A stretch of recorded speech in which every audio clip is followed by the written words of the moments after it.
मित्रांनो, मी घेऊन आलो आहे तुमच्यासाठी अतिशय महत्त्वाचे पोलीस भरतीकरिता येणारे शेकडावारी पद्धतीवरचे गणिताचे उदाहरण। तर विद्यार्थी मित्रांनो, हे प्रश्न आलेला आहे गोंदिया चालक शिपाई पदाकरिता 2023 ला। तर प्रश्न असा आहे, 10वीच्या वर्गातील 120 मुलांपैकी 65% मुले पास झाली तर नापास झालेल्या मुलांची संख्या किती?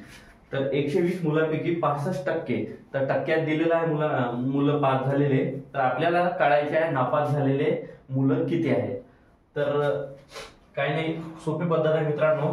120 मुलं आहेत तर इथे लिहून घ्यायची 120 गुणिला, आता पास झालेली मुलं किती आहे 65, तर टक्केवारी नेहमी 100 मध्ये असते, तर 100 मधून 65% पास झाले म्हणजे किती नापास झाले? 35% विद्यार्थी नापास झालेले आहे। तर गुणिला 35 करून घ्यायचं आणि भागीला नेहमी 100 घ्यायचे, कारण टक्केवारी 100 मध्ये असते ना, त्यामुळे। आता याला काटाकाटी करून घेऊ मित्रांनो। हे शून्य कटला, हे शून्य कटला, दोन्ही संख्याला 5 चा भाग जाते, 5 2 10, 5 7 35, बे 1 बे, बे सखम 12। आता आपला आले संख्या 6 गुणिला 7,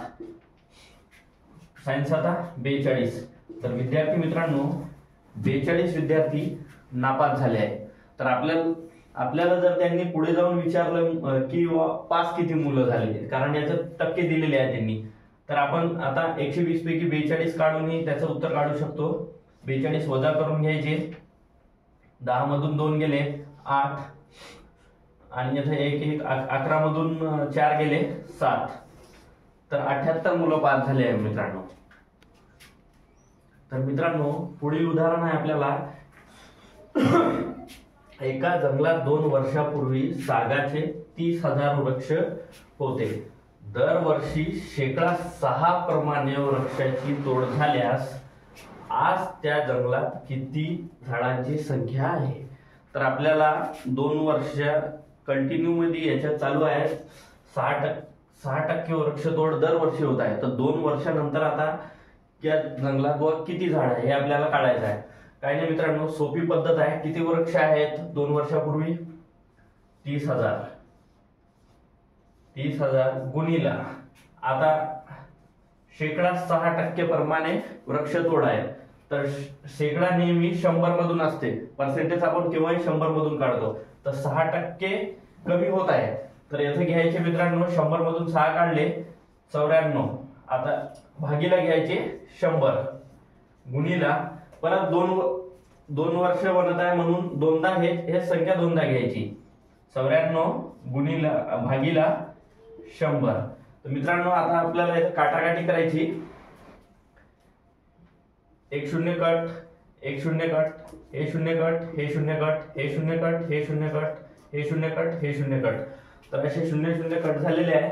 आता आपल्याला याचा डायरेक्ट गुणाकार करायचा आहे। गुणाकार आपल्याला करायचा 3 गुणिला 94 गुणिला 94। जर आपल्याला इथं 94 चा वर्ग माहित असला तर अजून लवकर आपलं उत्तर होते, पण आपण गुणाकार सोडून जाऊ। 94 गुणिला 94, 4 चौक 16, 16 6, हातचे आले 1, 4 9 36 आणि 1 37, 9 चौक 36, 36 चे 6, हातचे आले 3, 9 9 81 3 84।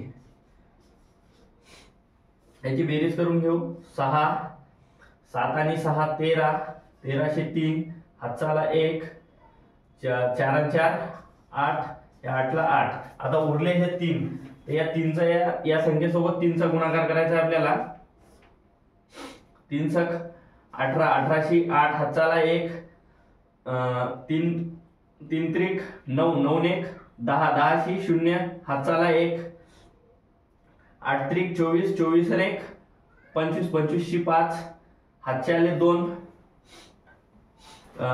3 8 24, 24 आणि 2 26। तर मित्रांनो, तर जंगलात वृक्ष राहणार 2 वर्षानंतर आता 26,508 वृक्ष राहणार, हे आपला फायनल उत्तर आहे। तर मित्रांनो पुढचा आपला जे प्रश्न आहे, प्रश्न असा आहे, एका गावाची लोकसंख्या 24,000 आहे, ती दरवर्षी 5% वाढते, तर 3 वर्षानंतर त्या गावाची लोकसंख्या किती होईल हे आपल्याला काढायचं आहे। अतिशय सोपी पद्धत आहे मित्रांनो. काय नाही, दिलेली किती लोकसंख्या आहे त्यांनी 24,000, जशाल तसे लिहून घ्या. 24,000 गुणिला, आता टक्के नेहमी आपले हे 100 मधून असते, तर किती टक्क्यानं वाढते? 5% वाढते. म्हणजे 100 वर किती वाढायले? 5. तर मित्रांनो इथे लिहून घ्या 105 भागीला 100.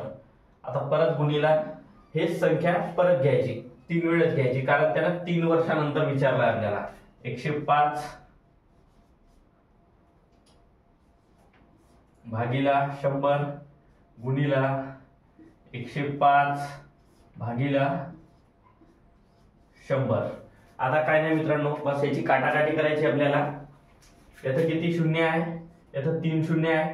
हे 3 शून्य कट, हे 2 शून्य आणि हे 1 घेतला कट केला. तर मित्रांनो 3 शून्य खालचे आपण कापून घेतले. आता प्रत्येक संख्येला 5 ने भाग जाते हे आपल्या लक्षात येत आहे, त्याच्यामुळे याला आपण 5 चा भाग देऊ. 5 दुनी 10, 5 दुनी 10, 1 उरला. 5 दुनी 10, 5 1 5, 21 आले मित्रांनो.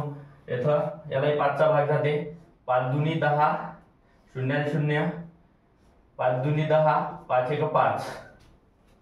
आता अजून 5 चा भाग जाते. 5 चोक 20, 5 दुनी 10, 5 1 5. आता खालची आपली जी संख्या आहे, खाली उरले आपले फक्त 4 गुणिला 2, 4 दुनी 8.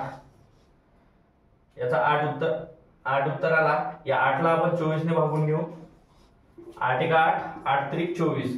तर वर आपले राहिले मित्रांनो आता 3 गुणिला 21 गुणिला 21 गुणिला 21. तर मित्रांनो सर्वात पहिले आपण हे 3 जशाल तसे लिहून घेऊ. 3 गुणिला, आता 21 चा वर्ग मला माहित आहे. ज्याला वर्ग आणि घनमूळ पाठ आहे त्यांना हे खूप सोपं जाईल, कारण सेम संख्या आलेली आहे. तो वर्ग पाठ आहे. तर 441 हे वर्ग येते 21 चा. हे 2 संख्या आहेत आपल्या कटल्या. आता गुणिला 21. आता इथे गुणाकार करून घेऊ आपण. 21 1 21, 21 चा 1 घेतला, हातचे आले 2.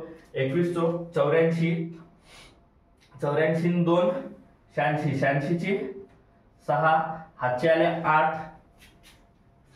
21 चोक 84, 84 न 8 92, 92 आले. 92 गुणिला 3 उरले मित्रांनो. आता 3 ने गुणाकार करू याचा.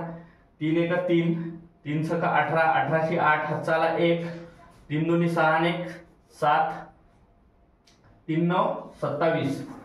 तर विद्यार्थी मित्रांनो त्या गावाची लोकसंख्या होईल 27,783. हे 3 वर्षानंतर त्या गावाची लोकसंख्या राहील मित्रांनो. तर मित्रांनो आपलं पुढील प्रश्न आहे, एक संख्या 20% वाढवल्यास 180 होते, तर ती संख्या कोणती? तर मित्रांनो अतिशय सोपी पद्धत आहे. याच्यात आपल्याला पहिले काय घ्यायचं, किती वाढलेली संख्या कोणती आहे? 180. तर 180 लिहून घ्यायची मित्रांनो. 180 याला गुणिला, टक्के नेहमी 100 मध्ये असते म्हणून याचं गुणिला 100 करून घ्यायचे. 100. आता भागीला करायचं आपल्याला वाढलेली संख्या. वाढलेली संख्या किती आहे? 100 वर किती वाढले? 20. तर खाली येईल मित्रांनो 120. काही नाही मित्रांनो, आता काटाकाटी करून घ्यायची. हे 0 कट झाला, हे 0 कट झाला. 6 चा भाग जाते दोघाला पण. साइन दुनी 12, साइन त्रिक 18, 2 चा भाग देऊ. 2 1 2, 2 पंच 10. आता वरे उरले मित्रांनो 3 गुणिला 5, 3 गुणिला 50 बरोबर. 3 5 15, इथला 0 घेतला, हे झाले 150. तर मित्रांनो ती संख्या आहे 150 संख्या आहे फायनल उत्तर आपला. तर मित्रांनो पुढचा आपला जे प्रश्न आहे ते आहे 10 चे 20% अधिक 60 चे 30% बरोबर किती? तर मित्रांनो जेव्हा कधी आता चे येते ना, तर त्या च्या ठिकाणी चे आला तर त्या ठिकाणी गुणाकार असतो मित्रांनो. तर सोपी पद्धत आहे, दिलेल्या पद्धतीने करायचं. फक्त आपल्याला काय करायचं आहे पाहायचं. 10 त्या च्या जागी गुणिला 20 आणि भागीला मित्रांनो टक्के नेहमी 100 मध्ये राहते म्हणून भागीला 100 अधिक सेम असंच 60 गुणिला 30 भागिला 100. काय नाही मित्रांनो, काटाकाटी करून घ्या. हे शून्य कटला, हे शून्य कटला, हे शून्य कटला, हे शून्य कटला, याचा 2 उरले. 2 अधिक मित्रांनो इकडची काटाकाटी करून घेऊ. हे शून्य कटला, हे शून्य कटला, हे शून्य कटला, हे शून्य कटला, वरे उरले 6 आणि 3 चा गुणाकार 6 त्रिक 18. दोघांची बेरीज मित्रांनो 2 आणि 18 20, तर 20